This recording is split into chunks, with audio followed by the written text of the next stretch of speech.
So, in this exciting episode, we are going to be dealing with a thing that has become a thing among sysops and DevOps. And this is something called the Read-Only Friday. And we are going to get to the bottom of does a Read-Only Friday make any sense? No, what does it none. actually mean? Is it a good practice? And should you be doing it or shouldn't you be doing it? Weather is going to join me in this beautiful expedition towards best practices in the IT. And everything that we are talking about is going to happen after this intro. Welcome to the ThatITShow. Please roll the aforementioned intro.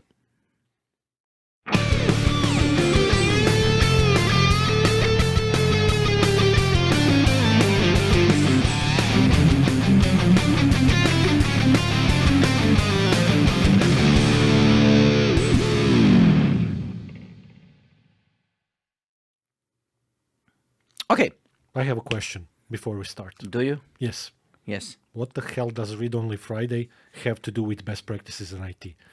I'm sure that you have something to say to that, so please tell me. I think that Read Only Friday and a person that is following the idea of Read Only Friday is one of the best ways of determining if a particular environment follows the best practices.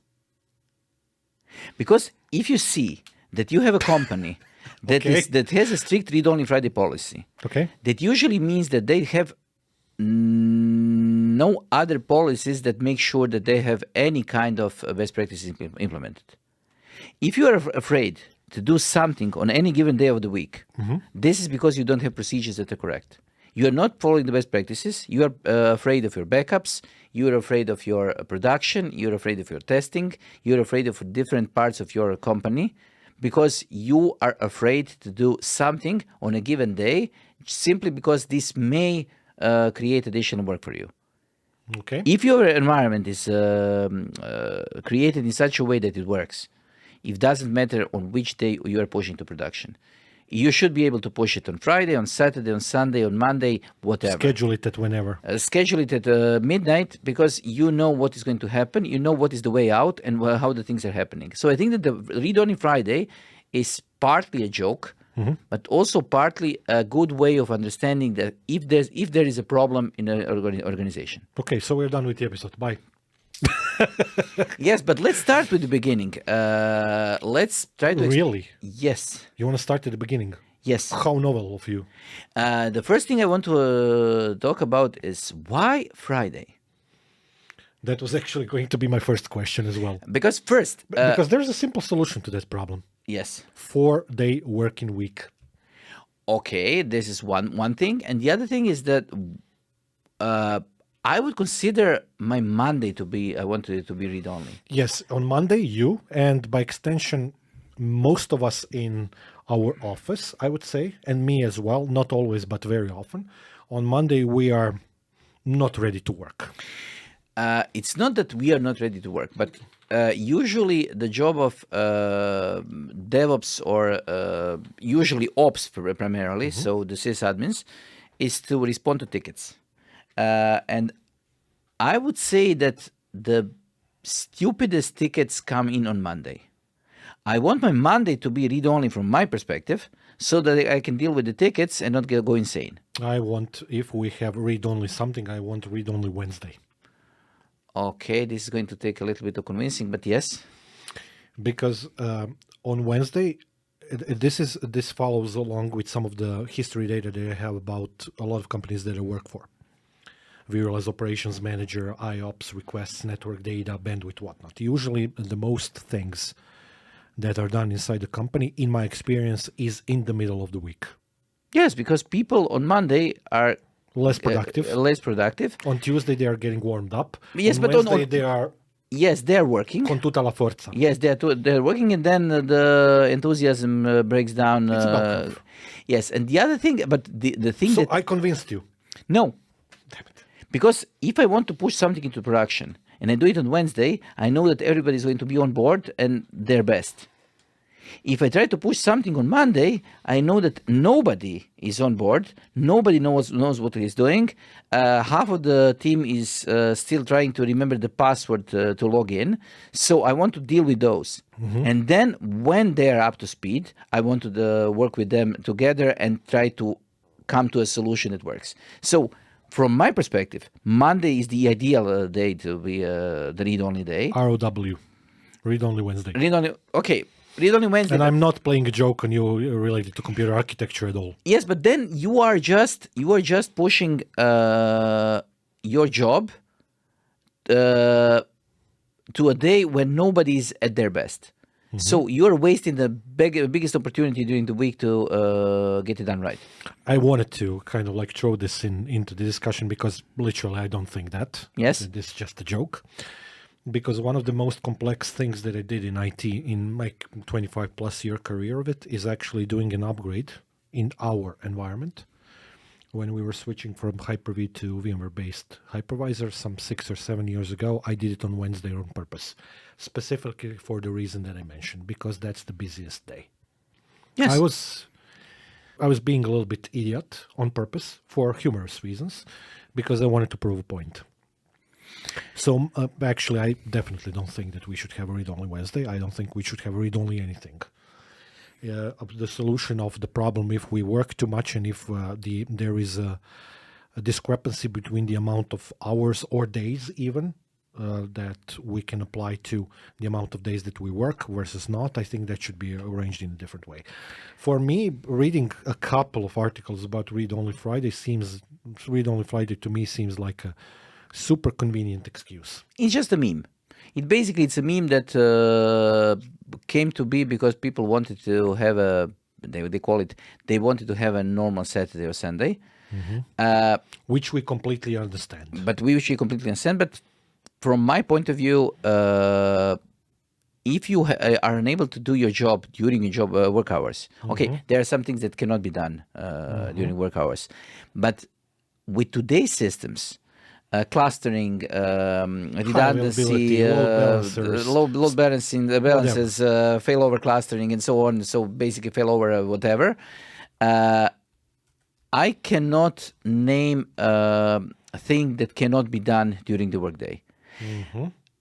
The only reason why something should be done during the off hours could be that you are trying to go for a time when the bandwidth or the demands for the system are so low, so that you don't have to wait for the load balances, everything else to stabilize themselves quickly. But this is the only thing that I can remember, that I can think of that make any sense. I had a situation some 6 or 7 years ago with some people from a very big bank came to education related to something related to Microsoft. And one of them told me in the off hours, basically, where we were having a coffee break, that his manager is forcing him to do a live change of virtual machine configuration. Virtual machine was a database virtual machine, and the change was he wanted to do scale up, basically, to add additional CPU power and a lot more memory. And he asked me what to do. How to approach the topic. I told him to resign. Yes. I think that's a responsible answer. He was laughing, but I was that serious when he realized that he is still laughing and he checked my face and saw that I'm that serious. You know, there's the moment of realization. Yes. That's a description of a read-only Friday for me, because it was on Friday that he was supposed to do that. If you are working in an environment and you are afraid to do something, you're doing it wrong. Or it's impossible to do. In this case, it's impossible to do it. Yes, but it's not that it's possible or impossible to do it. You are doing it wrong. If you are afraid to do something, that means that you know that it can be done, but you don't want to do it for one reason or the other. Yeah, blue screen of death seems to be a good reason not to do that. Okay, but blue screen of death shouldn't be a problem in today's systems. Yet it is. Yet it is. Okay, but I haven't, to be completely honest, I haven't seen a blue screen of death in a long time. I'm running Windows 11, so I should be seeing it a lot. This is the part at which he is trolling me. Yes, and I haven't seen it in months. The only thing that triggered the losing to death for me in the last year or so is the video card. So I don't see a problem with doing anything else. You can continue trolling me with my Windows 10 constantly Side grade. updating Side and, grade. and update cycle, revert cycle. As Yes, well. but you have your side grade Windows 10, so they're basically not upgrading, not downgrading. They're just doing the. It's just so funny to watch that happen. Not so funny if I need to restart them because they are just stuck in loop. Did I tell you the story of Windows random reboot function? This was way back from our journalistic days. Okay. I was at CeBIT and I had a meeting with NVIDIA. Hi, Luciano, by the way. Okay. And they had a couple of drinks. It was NVIDIA party that day, and we met in one of the halls. And they asked me, what yes. are we doing tonight? And I said, we're going to a party, and then we're going to go back to our room to do some testing. He asked me what we are testing. I told him we are testing AMD's Crossfire. It was still ATI back then, but still. And he told me, do you have any preliminary results? I said, yes. And he asked me which results were those. And I said, I have a patented Windows random reboot function. He literally sat down and started crying, laughing. And this is a guy who is an NVIDIA PR marketing boss for EMEA region, but still he's a very decent dude who didn't ever try to manipulate me or lie to me or something. But it was so funny to hear that, because that was the time of NVIDIA SLI and Crossfire War. Yep. While we're on the topic of blue screens. While we're on the topic of blue screens, I heard that Intel has managed to fix the drivers for the graphic cards. While we're on the subject of blue screens, the most recent one was Microsoft's updates for Windows Server running on VMware vSphere. You remember that one? UEFI-based virtual machines. Yeah. Okay. Yes. So you haven't seen any. Yeah, that's good. So that means that you haven't done any updates lately. Okay. I'm not doing updates if you don't need to, except on Windows 11. I just click. With Windows 11, I decided I'm going to stick with the read-only Friday theme and not care about which. Everyday theme. I'm just going to accept everything. If Windows says that it needs to update, fine. If it needs to change the driver, fine. If it asks me to reiterate that I still want to use my fingerprint on my laptop as I had been using it for the last 5 years, fine. Today I was asked this. He tried to check on me if I still wanted to use the fingerprint after I used the fingerprint to log in. It is trying to be your compadre. No, it's trying to be your virtual digital friend. I don't even need any more digital friends. I don't need any more friends at all. I just want to be. You just need generic friends. I want to be left alone so I can do my job. And this is one of those things that Windows is spectacularly failing to do. For me, the only application of read-only Friday would actually be on Windows desktops, because they annoyed the hell out of me mostly on Friday. For some reason, this is when most of my problems with Windows PCs tend to happen. And usually on Friday, I am actually doing some critical work on a backup system or connected via VPN to something, because that's the window to do it, Friday evening or something like that. Most of the problems that I encounter in my, let's say, IT engineering / consultancy jobs are usually related to Friday. So I understand read-only Friday, but in my life, it's everything but read-only Friday. Okay, but let's now switch to another thing.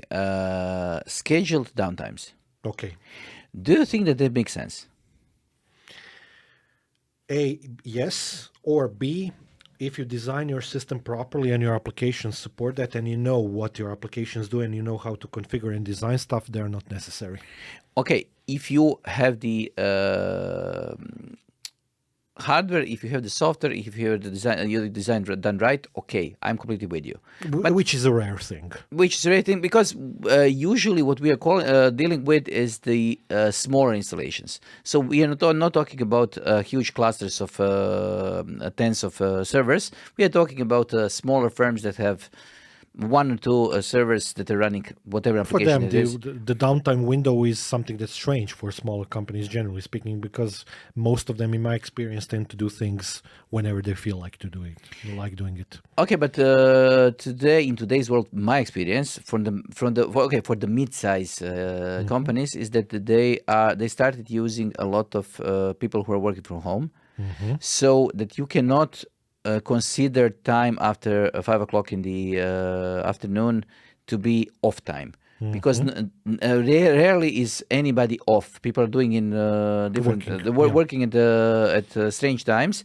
So you need to schedule some time off if you want to do something.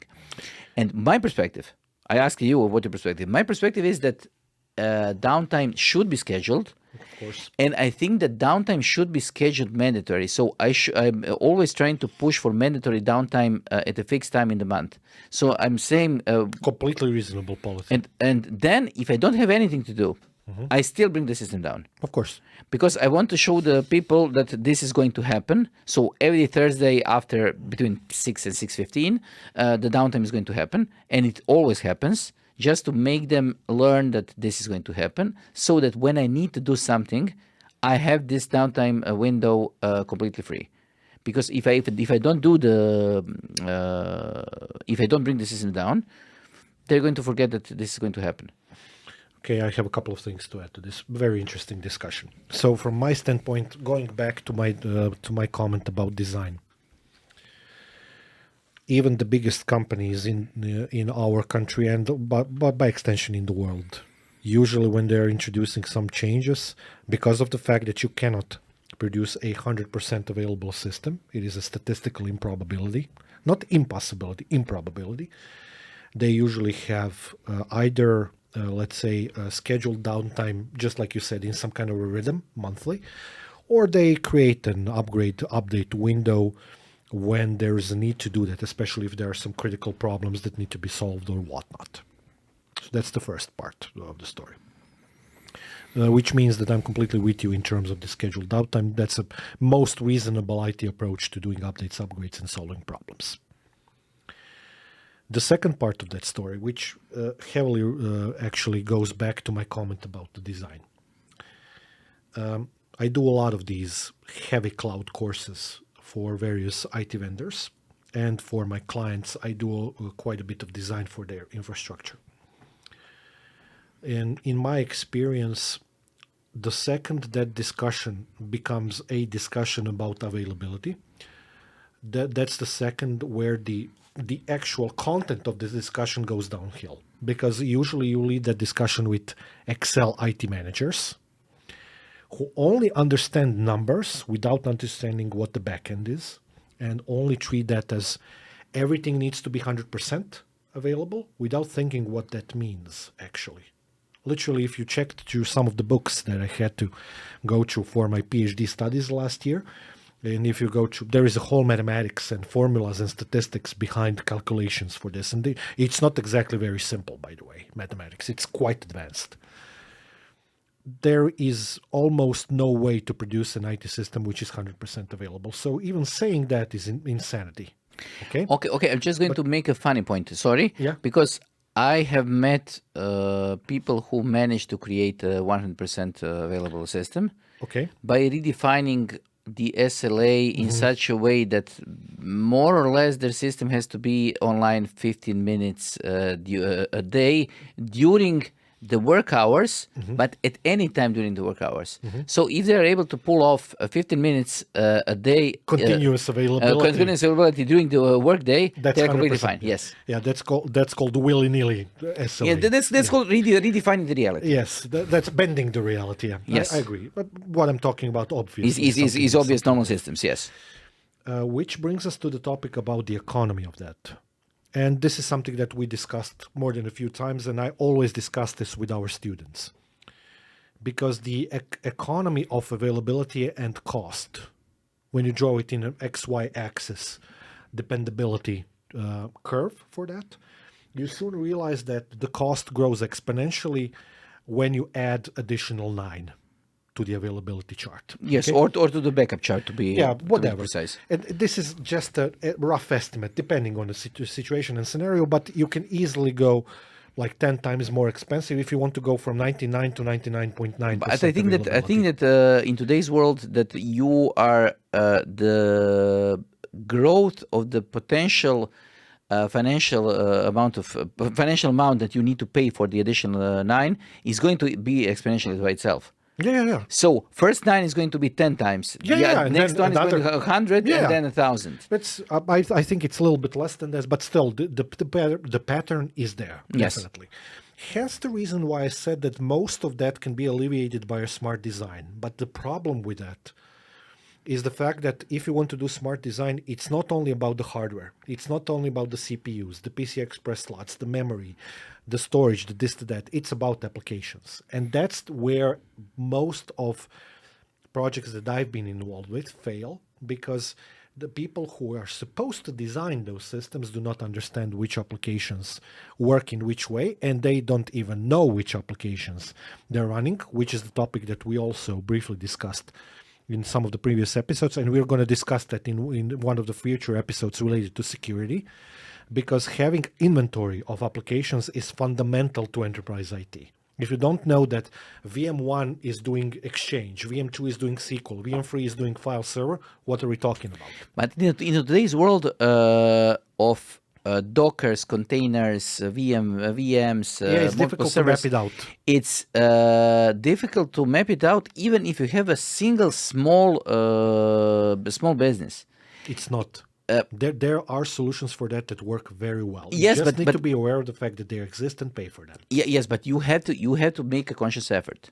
Yes. And smaller businesses tend to think that they are going to sort it out somehow by just Truth fairy. Okay, I'm going to go with magic. Mm-hmm. So whenever they need something, it is going to be obvious because it is the system is obvious. Mm-hmm. The way to solve the problem is also very obvious. And then you come to a point where a small company has 4 databases running on 5 different VMs for no particular reason, because nobody knows how to create their own concurrent database on one server.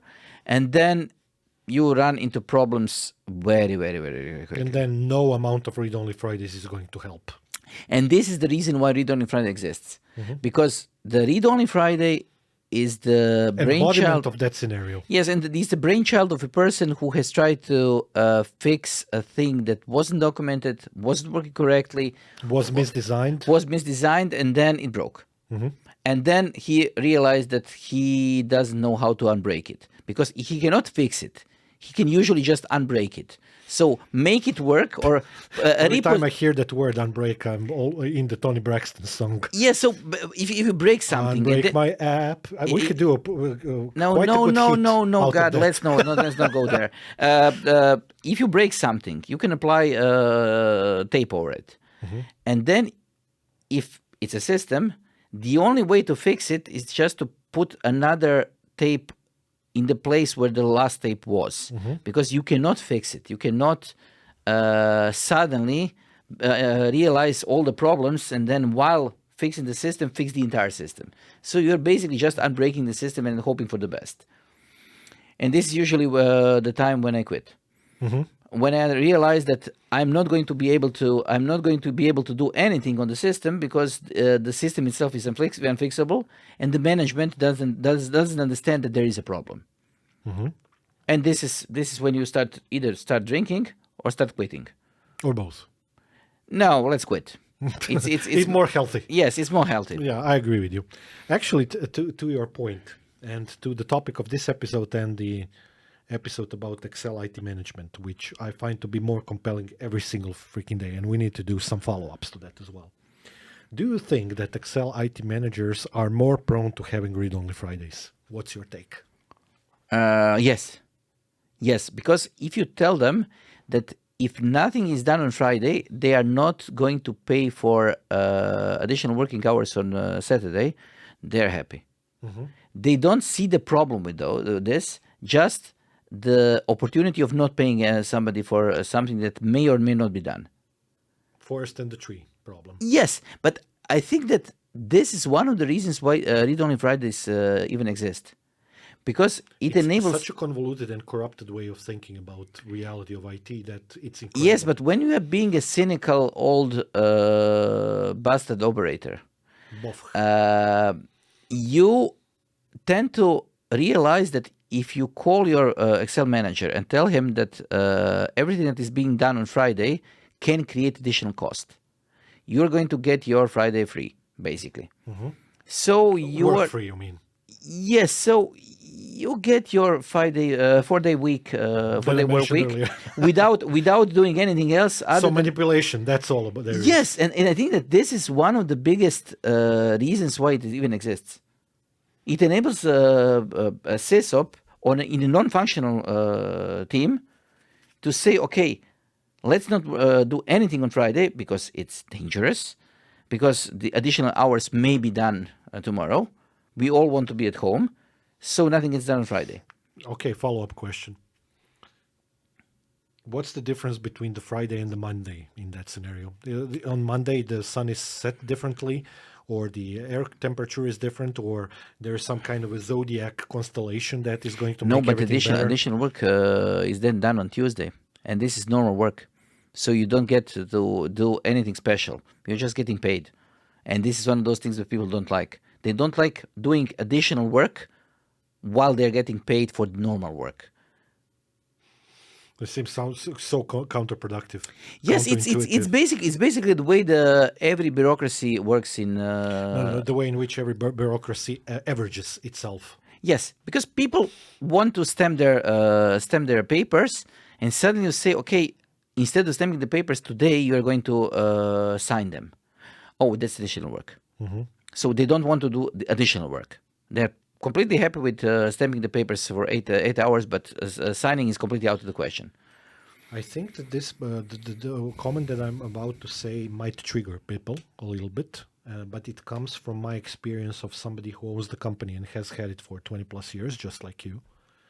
I find myself to be probably at my most productive in terms of doing the stuff that we just discussed, IT configuration changes, updates, upgrades, over the weekend. There is a point to this that needs to be made, and it needs to be absolutely clear. I do get paid for that extra, which is what should be normal, so I shouldn't even have to point this out. That being said, I find myself to be working at my best for those set of things that I need to do, because specifically in most of the occasions there aren't people in the office. There are no people. Yes, in the this office. is what I was trying to say. The reason why every and each one of us is usually better at work in the evening, during the night, and during the weekends. There are no level 1 support calls. There are no users. Yes. There are no users. Or if there are users, you can quickly deal with them by just saying, okay, why are you working? These are non-working hours, go away. And this is something that can be done. And then you are free. This is something that should be done. And then you are free to deal with the problem that you have. So nobody's going to interrupt you. And usually... Thank you for mentioning that, because the point there is there are certain IT things that we need to do in our environments which require continuous effort of a couple of hours. And if somebody is constantly interrupting, you cannot do it properly. The problem is that sometimes people don't understand that working in IT is not shuffling coal. It's not time-sliced environment. Yes, you cannot just be interrupted and then continue shuffling your call.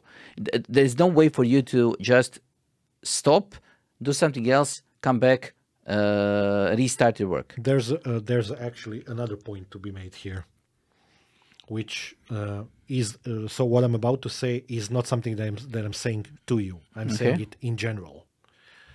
People have a nasty tendency of taking a shitload of liberties with other people's time. Yes. Which is one of the most annoying habits that most people around me have. I'm not talking about you. Just to point I'm this just out. I'm just going to say that this is normal, and this is going to happen even more. No, it's not. It's normal if you let it be normal. No, I think that the problem is that people are getting more and more inefficient in planning their own time, because so of they the feel very interruptions. comfortable No. planning other people's time. No. This is one thing, and the other thing is that trying to understand or estimate how much something is going to Take how much time? How much time is something going to This take? is something that you are very bad at. But it's not only me. No. It's I'm not a lot saying, of people. I'm It's a not- lot of people. I'm not necessarily saying that as a criticism, just as a No. statement of fact. I'm just saying that you need to be a certain kind of character that is going to project of aura of inapproachability, so that people leave you alone, so that you can actually Do the stuff that you need to do the do. stuff that you need to do. And if you try to be a nice person, like I am, sometimes you just have a problem because people keep interrupting you, and you have absolutely no idea how much something is going to take, because you don't know how much people are going to take away from you. And I think that the biggest problem is not the over or underestimation of the time it takes to do something, but the inability of telling people off. That's in your case. That's the first problem. I think it's not only in my No, case. no. I'm specifically now talking about your case because there is a point that I want to make there, which is a huge part of the explanation why you are bad at time planning. It's actually not your fault. It's only partially, but a small part of it. It is because the stuff that you do, for example, grading the exams, best example for this. One student writes, the way he or she writes is readable. The second one writes so that it's not. The third one draws a picture that you cannot decipher. The fourth one It's demanding. It's demanding. It's not that. It's statistical improbability that you are ever going to say correct amount of time that you require for certain tasks. And I'm aware of that fact as well. Okay, so I'm only just kind of like teasing you in that But direction. I don't think that this is the biggest problem. I think it is. No, I think that the biggest problem is that people who are around you rarely are able to understand how much conscious effort it takes to read thousands of pages of exams, for example, as a repetitive task. I agree. Yes, because reading 100 pages is not going to be 10 times less than reading 1,000 pages. Do you need to read only Fridays for that type of situation? I wouldn't call it. Read only, not for reading the exams. Everything but the exams. I'm going to call for something that could be called, I don't know, no contact Fridays. So perfectly reasonable. Basically a way of taking a day off from communicating with everybody else to be able to keep up with the rest of the work that has to be done without interruptions. Hence what I'm about to say to you related to our job. This is exactly the practice that we are going to introduce from the next academic year. Yes, and it's going to be on Wednesday. No contact Wednesday and Yes. read only Friday. Yes. So 2 days less work for you. No. I'm going to work on Friday. No. But you shouldn't. No changes. You shouldn't. That's the whole purpose of it. No, you need to find the work that requires no changes from me. Oh, okay. So no work. No, that's. I was only using this as a joke, so I'm not literally mean what I said to you, because I am aware of the complexities of said work and other people's work, especially in IT. Because let's just give one very straightforward example. Let's say that you have an environment with 10 virtual machines running Windows Server something. If you do Windows updates and you do it in sequence, okay, those machines are on the same storage, same powered servers, same performance, whatnot. The amount of time that it requires for update of VM1 and 10 and everything in between is not going to be even remotely the same. But you are running in WSS. You are able to do the updates automatically. Sure. Clusterware updates. Yes. As if that works ever. Yeah. No, I would never do that. I do sequential updates always. I plan time for that. Unless it's very late in the evening, like after midnight or something like that. You know that I'm almost always awake at those times, because if I'm awake then, if something needs to be done urgently, that is the best opportunity for me to do it. Doesn't really matter what the day is, especially on critical parts of the infrastructure. For example, I don't know, Fortinet, FortiGate, firmwares for their firewalls or something like that. That's the by far the best way to do it from operational perspective, because I'm not going to get the phone call for that. If something goes wrong, I can still run to the office early in the morning and fix something.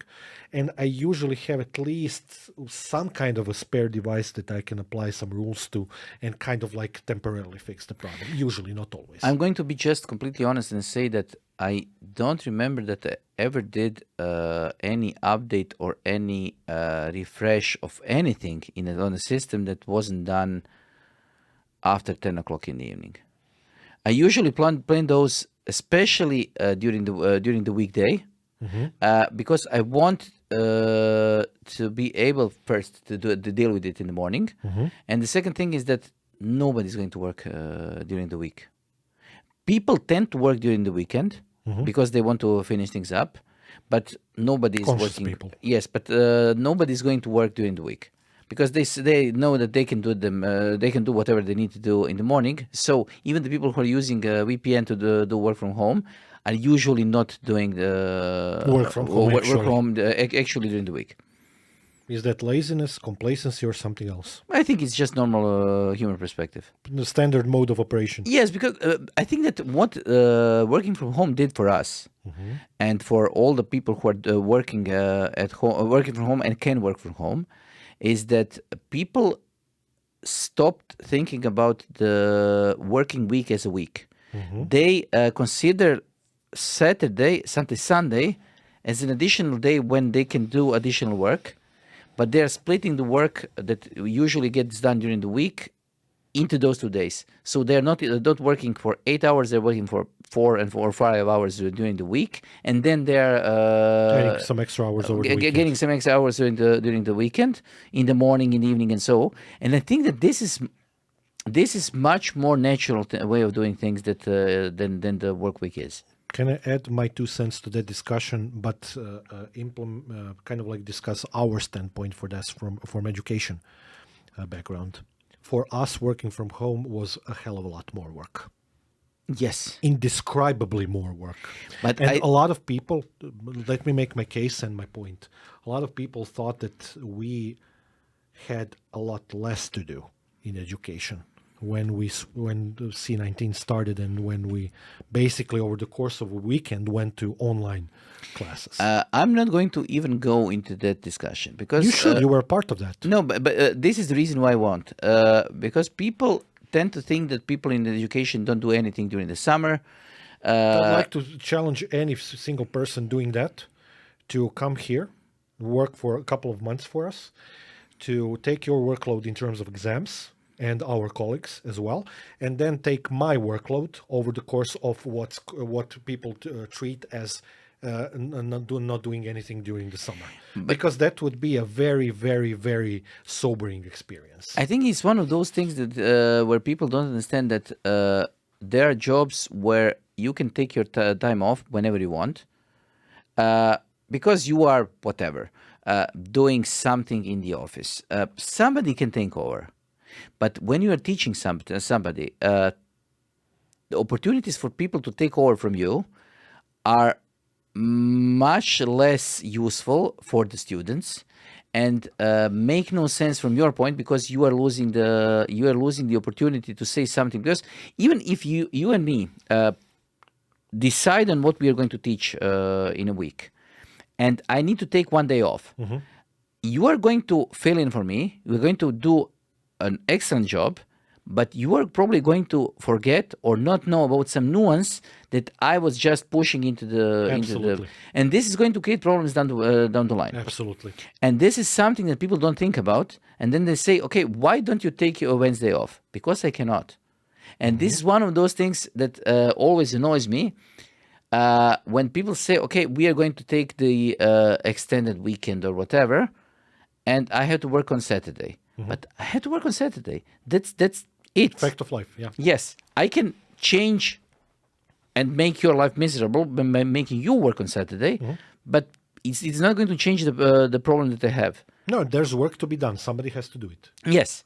It's because the same. we have classes on Saturday. I think it's the same that, where people don't understand that doctors have to do it, firefighters have to do it, police A lot has to of do it. critical services, yeah. Yes, but even the doctors have a problem with this, Of course they do. and people don't They understand. work crazy hours. Okay, I'm going to go with the hours that the doctors work are something that I honestly don't understand from my perspective. I don't understand why they are unable to create normal working hours, so 8 hours shift, so that they are more rested and they perform better. I really don't want to get into this. You worked for a hospital for better part of 20 years. Yes. I have a brother who is a neurosurgeon, so we both know the story of that. Let's not get into this. Yes, but it's just going to piss us off. Yes, it's a complicated because thing. in their case, they should have read-only Fridays and Saturdays and Sundays, I think which that- they don't have. I think that the first thing that they should have is that the ability to say, okay, I'm not going to do this. And this is something that we have and they don't. Actually, I was going to expand on that and your previous train of thought by saying that we are actually quite fortunate, both of us, and with some of the colleagues that we have as well, because we actually can replace one another in vast majority of the situations, because our areas of expertise are intertwined heavily, and there are some bits and pieces in which one of us is better than the other, which is normal. So most of the stuff that I do, you could do, and vice versa. And there are some things that you couldn't do for me and vice versa. And which means that we are basically very lucky, because it's not something that happens often in the area of IT, which is very, very big. It's not a small thing. And we have come to a point that I just wanted to make that doesn't have direct connection to Read Only Friday, but is connected to the way things are updated. Do you think that working in pairs, when you're doing critical updates, makes sense? Absolutely. And I never had that. And it pisses me off. I was trying to push for that in a company that I was working for, and they said that this is a waste of time. It's not. And my counter argument was that when you're doing something at 2:00 in the morning, because it was the time when we had the scheduled time off, you are not at your best. Especially if you're doing this on Friday, unfortunately. In the hospitals, usually we didn't do it on Friday. The most opportune moment was Sunday, usually Wednesday. Wednesday. Okay. Wednesday to Thursday, because the Wednesday is the least when you're dealing with systems in a hospital. It is the least probable day that something big is going to happen. On Friday, people drink, go to the hospital. On Thursday, you have a problem There are because people are holidays and whatnot. Yes, Much more. but prone on to- Wednesday, yeah. people are not driving around. People are not eating too much. So the normal emergency cases that normally happen during the weekend don't happen on Wednesday. So Wednesday to Thursday is usually the best time for doing an upgrade. But once you have done the entire Wednesday of a normal working hours, then you came home, you got your supper ready, you did whatever you did need to do with your family, and then you waited until 2:00 in the morning. You are not even at your close best. not even close to your best, and you should be having a wingman that is going to help you go through everything. And this is going to sound first extremely strange to somebody who didn't do it. And the other thing especially as an algorithm for a longer period of time. and especially when he sees that you are talking to another person, like both of you don't know what they're doing.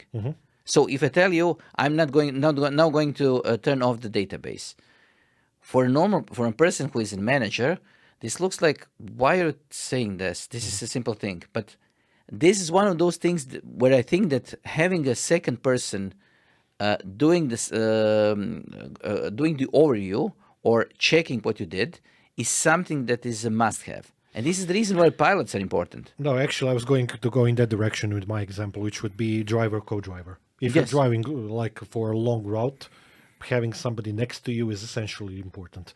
But to your point, I actually have this, which is why I enjoy being an external consultant for some companies, especially for companies that are 27,000 certified, because they have to have somebody who is following me. Yes. So that's basically your scenario applied as a must-have. I love that.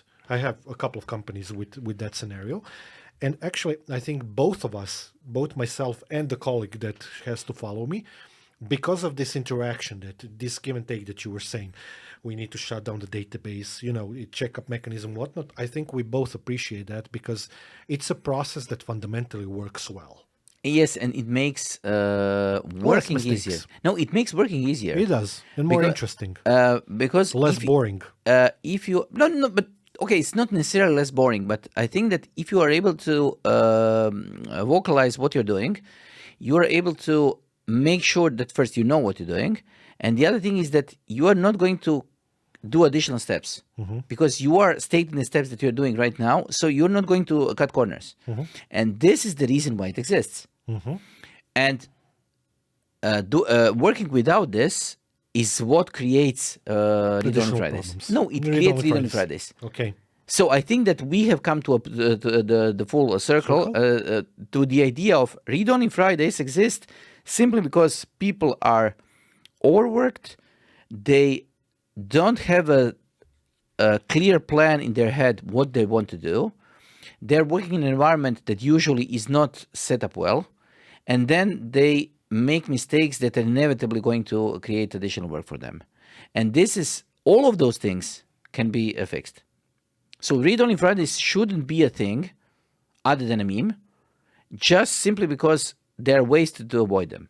Yeah, there are two main ways how to do it. First one, proper documentation, which is something that we're really lacking in IT on average. Everybody knows that. And the second thing, I would say that you can automate, orchestrate stuff, but that would be the approach of somebody who is looking at it from a very high perspective. I would actually comment on this in a different way. As much as we can, we should do something like infrastructure as a code, Ansible or something like that, which can be an essential and big help in these sorts of situations. Yes. It can do those concepts can do such an enormous amount of work for us in less than in a couple of seconds, way more than we could do it manually. By creating every service as a non-critical service, you are basically completely avoiding the problem, and this can be done. Yeah, and good design helps. Yes, but the good design is just creating a system that consists of only non-critical services. As soon as you have a single critical service, you have a problem. And this problem may or may not happen, but you have a problem. Everybody has a critical service. Okay, but you can design a system without critical services by creating redundancy. Okay, This is one of the ways. Yeah, Yes, okay. so good design. I have a less than controversial question for you. Okay. Let's imagine a scenario in which you had a read-only Friday. Okay. You personally. Okay. On Friday, you usually have 4 or 5 different groups of lab works to do. Okay. How would that impact your life? In some kind of an imaginary scenario, if you had that, what do you think would happen? I think that it would be an amazing nothing happening, because the job we do has one big plus side, and this biggest plus side is that there is no need to check for backups of the lectures. Once you do a lecture, either you did it good or you made a mistake, but there is no retries and there is no restores. No takesy-bakesies. So if you are finished at 5 o'clock, you did 5 groups, you are completely knackered, but you did what you needed to do. That's it. I would you are actually finished. argue something else very important from a human perspective, which is you see the results of your work. Not only that, but compared to other IT people, you don't need to take care of the backups. You don't need to care. This is why I like different courses that we do in of Red Hat or whatever, Microsoft, whatever. The Friday means that you're done. You get your grades. People get their grades. Everything is done. That's it. You can forget. Go home and not think about it. Because nobody's going to call you at 2 o'clock in the morning and say you forgot to mention service such and such on Monday. Wouldn't that be cool? Yes, this would be a strange thing, but yes. And this is one of the biggest things and the biggest advantages of teaching. You can forget to do something. You can fix it next day, but there is no way for it to be called during the night. And not being on call is one of the biggest things that we have when we're doing the teaching. You forget how annoying is to when be on people call. constantly call you level 1 support, fix Yeah. the printers, Okay, gems and whatnot. I can be a level 3 support. I don't care. But if I need to do it in 2 o'clock in the morning while being half asleep, it doesn't. I don't care. I don't want to do it. I used to be a support that was pretty much constantly on call, and even the simplest problem are problems, and they are big problems at 3 o'clock in the morning. Yes, I agree. So you think that would be no great value to you? No, because I'm working on Saturday, so Friday is just a Thursday, another Thursday for me. What about read only any other day except Saturday, for example? No, as I said, I'm pushing for no call days. No call days. No call days. So no call Sunday. No call Sunday. Yes, nobody is allowed to call me. Are you saying that to me or just in general? No, just in general, just in general. Because we tend to talk on Sunday. No. Without work involved. But it's the other thing. The other thing is that mobile phones created an idea that you are always on. Yeah, that's wrong. And this is completely wrong. Yes, I agree. And this is completely wrong because people expect you to be answering your phone all the time. Again, wrong. And the way I'm dealing with this is the same way I'm dealing with the email. Most of the messages I get on my mobile or most of the emails are just suggestions for contact. I'm not considering them that somebody wants to contact me. They would like to contact me, but if I'm inclined to do so, I'm going to do it. Thank you for publicly admitting that you're bad with your emails. No, I'm probably the worst person that you have ever seen with his emails. But you have a real reason for that. I must say that right now, and I'm going to check online. Oh, right Lord. now, I have in my inbox on Gmail, I have 40,190 messages. Well done, you. So I'm the complete opposite of getting things done and empty inbox zero. How about read only Friday to do emails? Right click, mark all as read. That's it. And after that, I do nothing. Yes, that's I switched to learning. Yes, I switched to reading. Sorry, yeah. So it takes different characters. I'm just going to be the one who is always going to say I'm not answering my emails. And when I answer to people, they say, "Oh, there was an answer." I said, "Yes, this made some sense." And then people feel nice. They tend to think that they are special because I answered their email. Yet again, manipulation. Yes, I'm completely fine with this. I Because agree with you, when I get 100 messages per day, I want people to feel special when I answer them. That only happens if they know that there was 100 people contacting you. By the way. Okay, I need to put this into my signature. What? How many unread messages you have? Yes, I see a I signature. used to have that. No, I have a signature that is going to be an icon with 40,000 unread messages, and I said you're not one of those. So affirmative action, Yes. like doing this for somebody Yes. to make them feel special. Okay, so we are completely off the rails. No. Let's go back to the original topic. Actually, I was thinking about this. I definitely don't see the value in read only Friday for my life. Although I understand that there are some people who do, perhaps for the very same reasons that you mentioned. But for me, actually, the problem is much more about some structural things that you also just mentioned, which I also kind of hinted at, which would be that I'm not sure whether we are or not, but times change. O tempora mores, as the Latin people say. So do the customs. So does the legal framework. I think that the idea of a 4-day working week ain't so bad at all.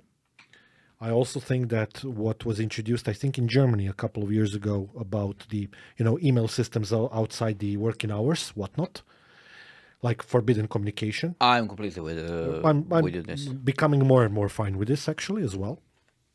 But you can do the change in the local exchange. So you're just one small step from implementing this. Yeah, you want me to, right? No, Yeah, you don't read emails, just so who saying, cares? just saying. Just saying, yeah. Just for the sake of conversation. Yes. Just laying it out there. Yeah, that's good. Transferring, acknowledging my non-existent power. Okay. Okay, or lack thereof. My primary problem is not any of those topics, actually.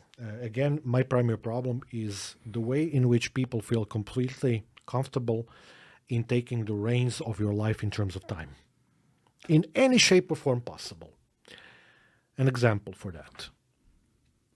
I had a situation in which I was waiting for somebody to give me a call at a certain time. And it's not that I set that time, it's that person set the time. That person said, I'm going to call you on that day at that particular time. Okay? Which means that I made myself available for that time slot, which we arranged. And that person doesn't call me while one. Repeat that n times, which is what happens a lot of times in various different, let's say, incarnations. It doesn't have to be a phone call. It can be, I'm waiting for you to send me some information on that day, on that hour. Not you, just generally speaking. I'm waiting for somebody to send me a piece of information about some kind of VPN connection that I need to configure. That doesn't happen.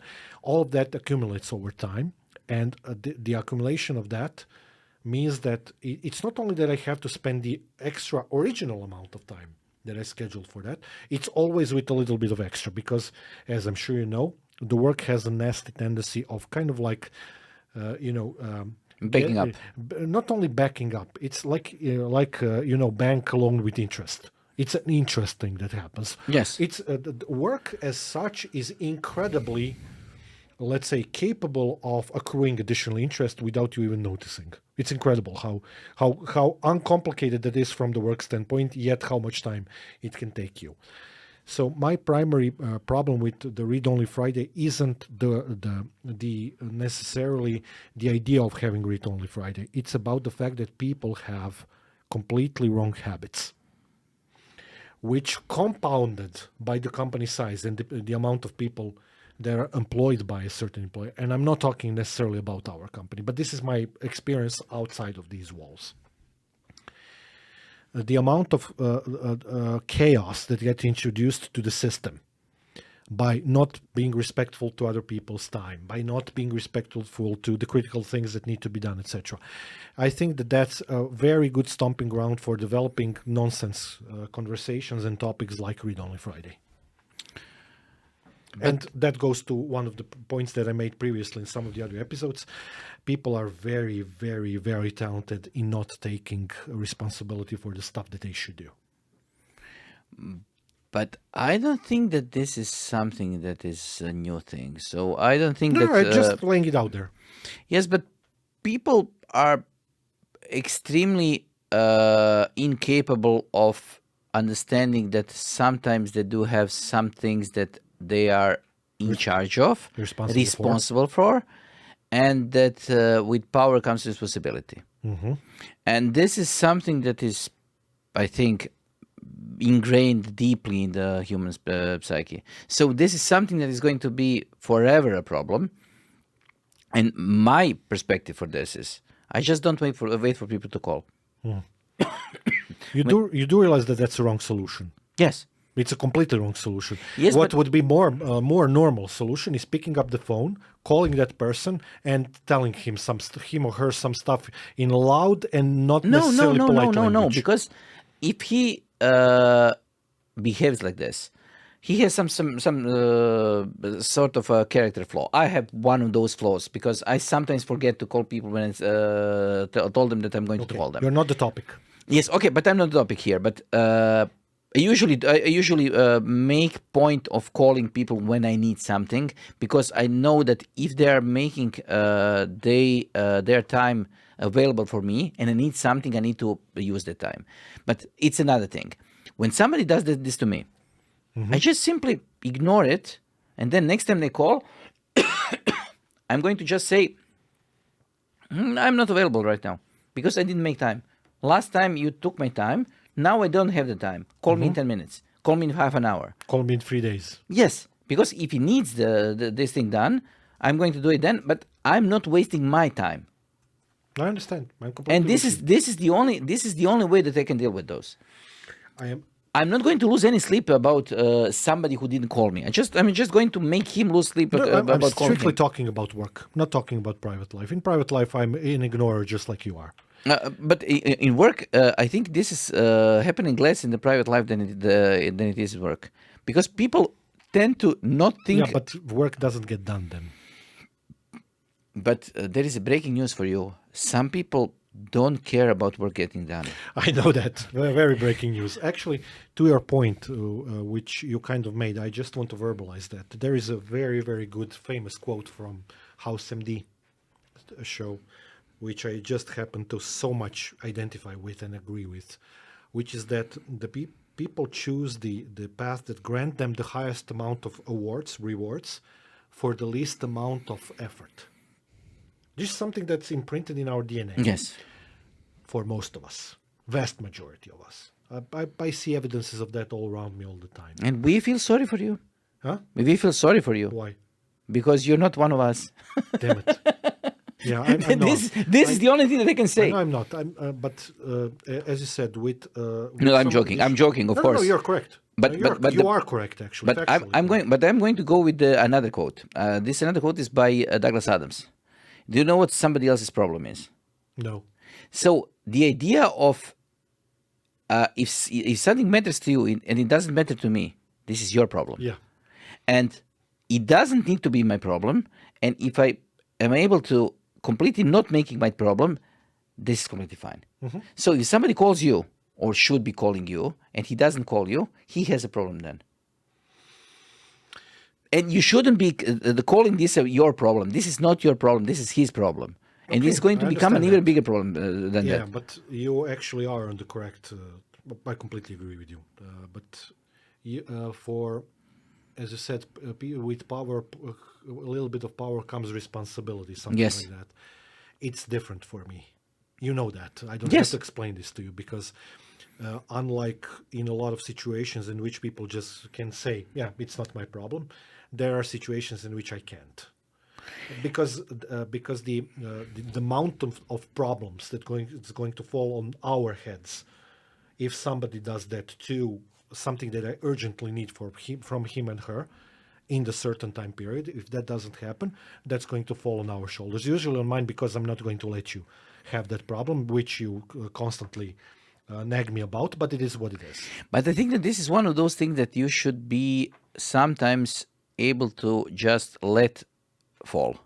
Yeah, sometimes chaos is good. And it is not going to fall on our shoulders because if the chaos is good enough, nobody's going to be able to make out shoulders from heads from TFD. Scrap, from shoveling. So we can just enjoy the humor of it. The animated movie that's going to happen. Yeah, and take some popcorn. So sometimes just not saying anything and just stepping away is the correct way to do it. Yes, and I don't have that in me. Reason being is that my personal standpoint is related to the ethics and morality of it, which is a sub-process that always happens in my head. I do not want to manipulate people. For the life of me, I don't want to do that. And hence the reason why oftentimes a lot of work falls into my lap, which I shouldn't do. So I think that the solution for you is going to be... Read only Friday. No, the solution for you is going to be me, who is going to say, look, a guitar. Mm-hmm. And then you are going to go... I'm a small child. Yeah, you're going to go away and... you are doing assembly programming, basically, on me. Yeah, no, just... Look, guitar. You don't have to say the full sentence. It's assembly, basically. Yeah, it's a state of hands. Mm-hmm. So I'm just going to move you to another place where you can... You need to go home and rethink your life. That's it. No, just don't care about this phone call. Mm-hmm. Nothing is going to happen out of it. We should hire an assistant. Yes. Okay. Let's finish this thing up because this has gotten completely out of hand. Yeah. We don't care about Read Only Fridays. We think that whoever is completely